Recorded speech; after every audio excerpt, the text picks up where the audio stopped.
we actually realized that there is more bacteria that we can even imagine. What we can actually see there is a very tiny, tiny sample of bacteria. So you shake my hand. How are you? I just share with you some bacteria. Are you happy? You know, That's the good bacteria. we don't find those public telephone boxes anymore, but can you imagine people talking and then somebody else comes and sharing it, and somebody else comes and sharing it, and then everyone else, just getting the runny nose and feeling ran down. We're sharing bacteria. In fact, I am actually loaded with bacteria right now. So you are also loaded with bacteria. We cannot escape it. The majority of bacteria actually is positive.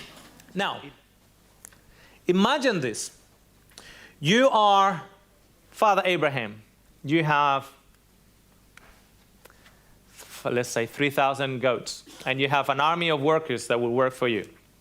So they're milking the goats, and they're collecting all this milk.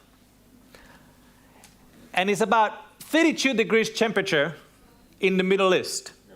So what you need to do very quickly is get that milk inside the fridge, and you'll be all right. No fridge. There is no fridge. Now, when you get raw milk, by the way, we're not talking about the milk that is in the shops. That, I don't know what that is white liquid. But we're not talking about that. When you actually get raw milk, remember, your father Abraham, you just got raw milk. Guess what? If you shake my hands, you already got bacteria. If that milk is exposed to the air, within a minute has been inoculated with bacteria already. Now, the milk itself has some living enzymes, because it hasn't been pasteurized, has living enzymes in it, and the living enzymes start working along with the bacteria. You got bottom milk by the time you start with the first goat, and you go to goat number 30, you turn around, the yogurt is following you behind you. You can't keep up with the yogurt. The yogurt is just coming too quickly. It's going to catch up. Come on, keep on milking the goat, because the yogurt is coming. You cannot escape it because of the environment that you're living in. Remember, you are Father Abraham. So, if you don't control that environment and you expose that milk to any type of bacteria, today the milk tastes good.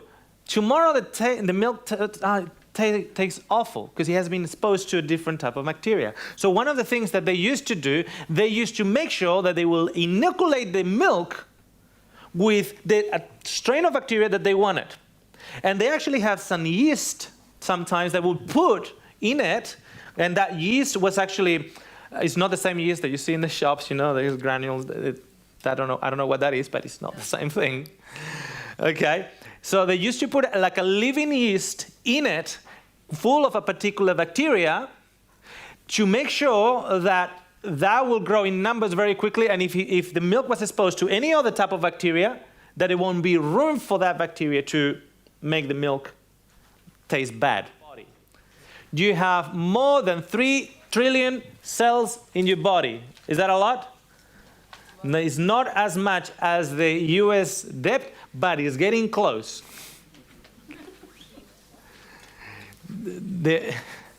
Now, every single cell in your body, every single cell of them, they actually have an intrinsic information tangled up together, and it's called the DNA. That tells you the color of your hair, the color of your skin, the color of your eyes, the shape, everything. 3 trillion, over 3 trillion cells. And that's who you are, right? Well, when you think about it, you have inside you something that does not share your DNA at all. It has a total different DNA, and there are not 3 trillion of them, but rather more than 30 trillion of them. Think about this. You have inside your body, your nose, your ears, and your gut, and many other places, bacteria that are in number 10 times more than the number of the cells of your body. But the digestive tract is just a tube. The food is still not in your body. Did you get that? It still has to move from that tube inside the body. Let's say we got a PVC pipe from here down.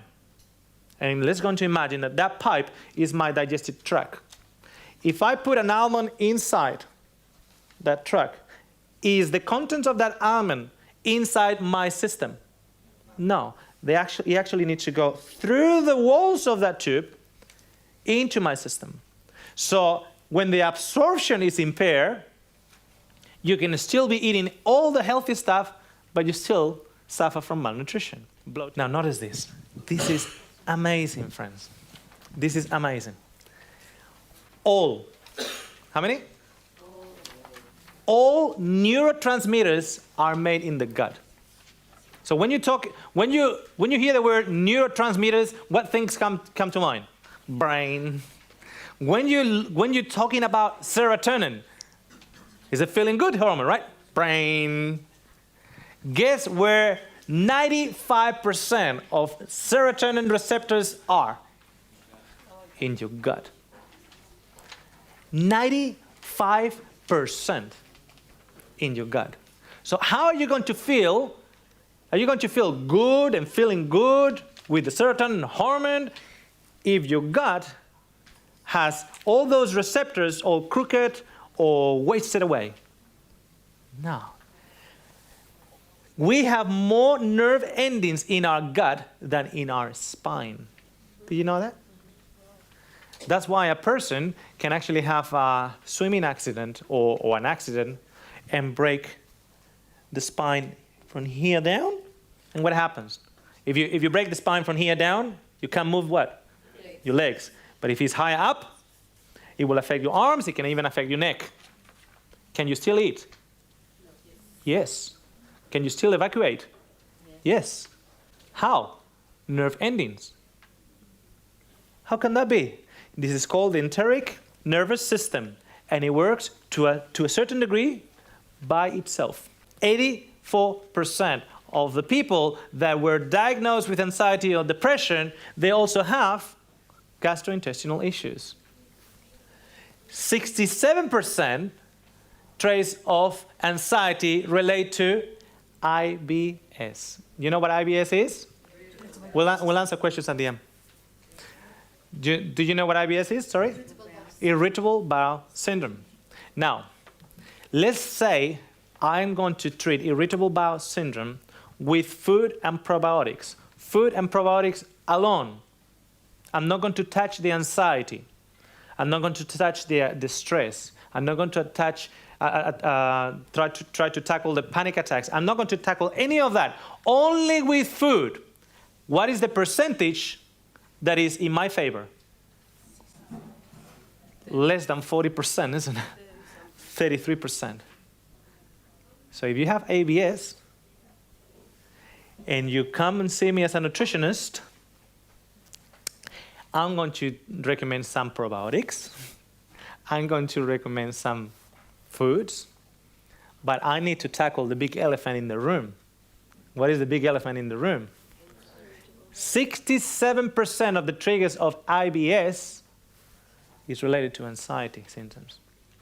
The absence of probiotic bacteria in the gut can have adverse effects not only locally in the gut, but also been shown to affect central HPA and monoaminergic activity, featuring that have been implicated in the etiology of depression. When what? When there is an absence of what? So the low probiotic count will be related to people suffering of what? Depression. Because there is a gut-brain connection. So if you come to me because you have issues in your gut and you also present with depression, I need to take that into account, don't I? IBS, irritable bowel syndrome, it might affect up to 20% of the population in modern society.